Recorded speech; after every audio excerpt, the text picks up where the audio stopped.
नमस्कार दोस्तों, topic point YouTube channel में आपका बहुत बहुत स्वागत है। इस वीडियो में नंबर सिस्टम के अंतर्गत संख्याओं के प्रकार, इस टॉपिक पर हम आज चर्चा करेंगे। संख्याओं के प्रकारों से भी संबंधित हमको प्रश्न देखने को मिलते हैं। तो देखिए, संख्याओं के प्रकार यदि आपसे बनते हैं तो आप आसानी से इस टाइप के क्वेश्चन कर पाएंगे। तो देखिए, संख्याओं में सबसे पहले वास्तविक संख्याएं, परिमेय संख्याएं, अपरिमेय संख्याएं, पूर्णांक संख्याएं, पूर्ण संख्याएं और प्राकृतिक संख्याएं, नेचुरल नंबर। इनके अंतर्गत सम संख्याएं, विषम संख्याएं, अभाज्य संख्याएं, सह अभाज्य संख्याएं और भाज्य संख्या, ये सब हम आज बहुत आसानी से सरल भाषा में आपको समझाएंगे। तो सबसे पहले हम देखते हैं कि वास्तविक संख्याएं क्या होती हैं। तो इनको रियल नंबर भी बोलते हैं हम। वास्तविक संख्याएं, रियल नंबर, जितना भी हम अध्ययन करते हैं या जो भी हम कॉम्पिटिटिव गणित में पढ़ते हैं, वो रियल नंबर ये हमारे उस अध्ययन में शामिल रहती हैं। और काल्पनिक संख्याएं जो होती हैं उनमें आई लगा होता है। तो हम जैसे कोई भी संख्या लिखते हैं, 3, 4, 5/4, ठीक, 7/6, चाहे भिन्न हो या कोई भी संख्याएं, वो सभी वास्तविक संख्याएं के अंतर्गत आ जाती। चाहे दशमलव वाली संख्याएं भी क्यों ना हो, तो ये सभी वास्तविक संख्याओं के अंतर्गत आती। काल्पनिक संख्याएं कहलाती हैं जिनमें आई लगा हो। जैसे मैंने लिख दिया 5i, 6i, आई को यहाँ पर आयोटा पढ़ा जाता है, ठीक। तो इसका अध्ययन हम हायर मैथमेटिक्स में करते हैं। और यदि हम वास्तविक संख्याओं को और काल्पनिक संख्याओं को मिला दें तो बन जाती हैं सम्मिश्र संख्याएं। काल्पनिक और वास्तविक संख्याओं को मिला देने से कॉम्प्लेक्स नंबर, ठीक है। तो काल्पनिक संख्याओं को इंग्लिश में इमेजिनरी नंबर भी बोला जाता है। इमेजिनरी संख्याएं, इमेजिनरी नंबर। तो सम्मिश्र संख्याएं यानी कॉम्प्लेक्स नंबर। कॉम्प्लेक्स नंबर ऐसी संख्याएं होती हैं जो वास्तविक संख्याओं और काल्पनिक संख्याओं से मिलकर बनी होती है। इनको यदि डिनोट किया जाए तो z बराबर 3+4i। तो यहाँ यदि ऐसा भी प्रश्न आ सकता है कि एक सम्मिश्र संख्या लिखकर दे दी जाए आपको, बोला जाए 3+4i, इसमें बताइए वास्तविक संख्या क्या है। तो यहाँ 3 जो है वास्तविक संख्या है और 4i ये है काल्पनिक संख्या, इमेजिनरी नंबर। तो यह भी आपको जानना जरूरी है कि वास्तविक और काल्पनिक में अंतर क्या होता है, ठीक है। तो आई वाली जितनी भी संख्याएं मिलेंगी वह सब काल्पनिक संख्या। आई बराबर होता है √-1। तो यह भी आपको ध्यान में रखना है। काल्पनिक संख्याओं के बारे में इतना ही आपको ध्यान में रखना है कि यह इनके साथ आई लगा रहता है और आई को आयोटा बोलते हैं और आई बराबर होता है √-1। और ये रियल नंबर जितनी भी आप संख्याएं पढ़ रहे हैं वह सभी, चाहे वो दशमलव वाली हो, चाहे पूर्णांक संख्याएं हो, परिमेय अपरिमेय, ये सभी हम रियल नंबर के अंतर्गत देखते हैं या वास्तविक संख्याओं के अंतर्गत आती हैं। वास्तविक संख्याओं को दो भागों में बांटा जाता है। एक होती हैं परिमेय संख्याएं और दूसरी होती हैं अपरिमेय संख्याएं। परिमेय संख्याएं वह हैं जिनको हम p/q के फॉर्म में लिख सकते हैं। जितनी भी संख्याएं p/q यानी अंश बटे हर के रूप में जितनी संख्याओं को हम लिख सकते हैं वह सभी परिमेय संख्या। जैसे हम एक भी एक परिमेय संख्या है, ठीक, 3/4 भी परिमेय संख्या है, 7/7 भी एक परिमेय संख्या है। तो जितनी भी संख्याएं p/q के फॉर्म में लिखी जा सकते हैं, जो यहाँ पर जो q रहेगा वह शून्य नहीं हो सकता कभी भी। यदि हम किसी संख्या में शून्य का भाग दे देंगे तो वह अनंत हो जाएगा। तो याद रखिएगा, परिमेय संख्याएं वह संख्याएं कहलाएंगी जो कि p/q के फॉर्म में लिखी जा सकती हैं। अपरिमेय संख्याएं वह संख्याएं कहलाएंगी जो p/q के फॉर्म में नहीं लिखी जा सकती, ठीक। जैसे कि अंडर रूट वाली संख्याएं जितनी भी होंगी, √3, ठीक है, पाई, ये सब अपरिमेय संख्याओं के अंतर्गत आएंगी। इनको परिमेय संख्याओं को रेशनल नंबर भी बोलते हैं इंग्लिश में।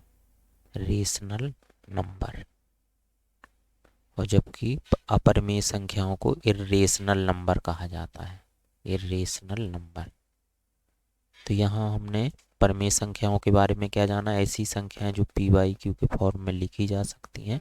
यहाँ पर q बराबर 0 नहीं हो सकता, वह सभी संख्याएं जैसे 3/4, ठीक है, 1, 7/4, कोई भी भिन्न या फिर पूर्णांक सभी संख्याएं परिमेय संख्या। अपरिमेय संख्याएं वह कहलाएंगी जैसे कि पाई, पाई एक अपरिमेय संख्या है, या फिर अंडर रूट के अंदर जितनी भी संख्याएं होंगी जो कि अंडर रूट से बाहर नहीं निकल सकती, ठीक, अंडर रूट के अंदर जितनी भी, यदि हम कोई संख्या में अंडर रूट वाली संख्या जोड़ देते हैं तो वह भी एक अपरिमेय संख्या कहला जाएगी, वह भी अपरिमेय संख्या कहला जाएगी। नेक्स्ट है पूर्णांक संख्याएं।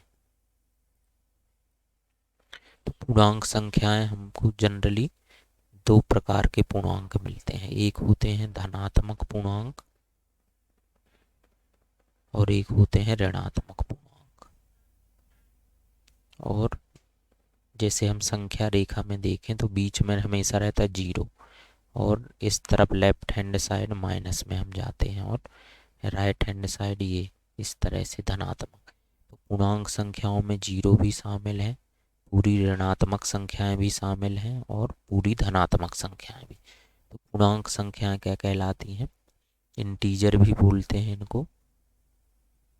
तो इंटीजर में 0 भी एक पूर्णांक है, पूरी ऋणात्मक संख्याएं भी पूर्णांक के अंतर्गत आ जाती हैं, और पूरी धनात्मक संख्याएं जो है पूर्णांक के अंतर्गत आ जाती हैं। फिर आती हैं पूर्ण संख्याएं। पूर्ण संख्याएं यदि हम ऋणात्मक पार्ट को हटा दें, ऋणात्मक वाली संख्याओं को, तो क्या बचेगा, 0 बचेगा, 1, 2, इस तरह से हम अनंत तक चले जाएंगे।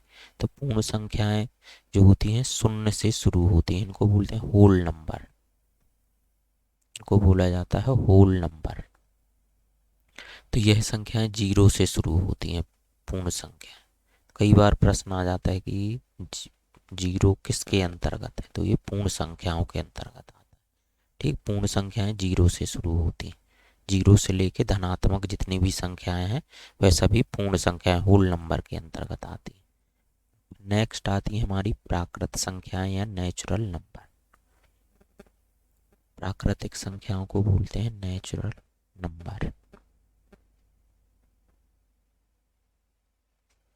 प्राकृतिक संख्याओं की जो शुरुआत है 1 से लेकर यह अनंत, इनमें 0 शामिल नहीं रहता, याद रखिएगा। प्राकृतिक संख्याएं 1 से लेके अनंत तक। अब प्राकृतिक संख्याओं को हम कई भागों में बांटकर पढ़ सकते हैं, जैसे सम संख्याएं, विषम संख्याएं, अभाज्य संख्याएं, सह अभाज्य संख्याएं और भाज्य संख्याएं। सम संख्याओं को इवन नंबर बोला जाता है, विषम को ऑड नंबर, ठीक है, अभाज्य संख्याओं को प्राइम नंबर, और सह अभाज्य को को प्राइम नंबर, और भाज्य संख्याओं को बोला जाता है कंपोजिट नंबर। अब इनसे भी प्रश्न आ जाते हैं तो हमको सभी इनको अच्छे से, क्योंकि इनका भी यूज रहेगा। तो देखिए सम संख्याएं, जो भी संख्याएं 2 से डिवाइड है वह पूरी सम संख्याएं कहलाती हैं। 2 से विभाजित होने वाली सभी संख्याएं सम संख्या। विषम संख्याएं ऐसी हैं जिनमें 2 का भाग नहीं जाता है, तो इस तरह की संख्याएं विषम संख्याएं कहलाती हैं। मेन सबसे इंपॉर्टेंट है अभाज्य संख्याएं, प्राइम नंबर। तो प्राइम नंबर ऐसी संख्याएं कहलाती हैं, अभाज्य संख्याएं, जिनके गुणनखंड केवल 2 हों, केवल 2 गुणनखंड हों, जिनके केवल 2 गुणनखंड। केवल 2 गुणनखंड का मतलब हुआ जैसे हमने कोई संख्या ली 3, 3 में केवल 1 का भाग जाएगा और 3 का स्वयं का जाएगा, इसके अलावा किसी संख्या का नहीं जाएगा। तो ऐसी संख्याओं के केवल 2 गुणनखंड होते हैं जिसमें 1 का भाग जाए और स्वयं उसी संख्या का जाए, तो ऐसी संख्याएं कहलाती हैं अभाज्य संख्या, ठीक है। जैसे कई बार आता है कि किसी संख्या के अभाज्य गुणनखंड निकालिए, ठीक है, तो उसमें केवल जैसे हमने 17 लिखा तो 17 में केवल 1 का भाग जाएगा और 17 का खुद, तो केवल जो स्वयं से विभाजित हो संख्या अभाज्य संख्या कहलाएगी। या फिर जिसमें केवल 1 का भाग जाए, और स्वयं का तो, और ऐसा भी हम बता सकते हैं केवल दो गुणनखंड वाली संख्या जो है वह कहलाती है अभाज्य संख्या।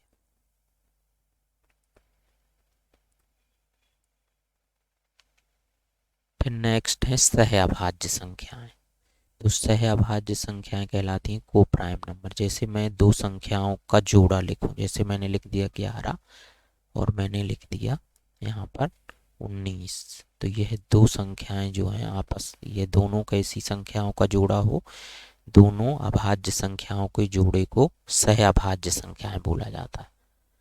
ठीक, यहाँ 11 और 19, जैसे मैंने लिख दिया 29 और 37, ये दोनों सह अभाज्य यानी साथ साथ अभाज्य संख्या।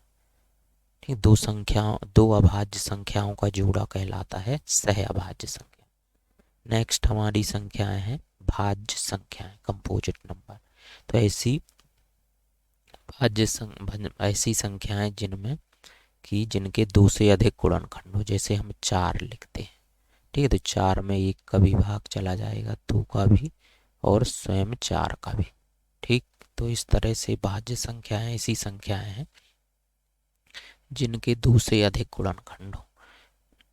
और भी बड़ी संख्या है भाज्य के अंतर्गत, जैसे हम 12 लिखते हैं तो 12 में 1 का तो जाएगा ही, 12 का भी, इसके अलावा 2 का भी चला जाएगा, 3 का भी, ठीक है, 4 का भी चला जाएगा, 6 का भी चला जाएगा। तो स्वयं के अलावा जो अन्य संख्याओं से भी विभाजित हो वह कहलाती हैं भाज्य संख्या।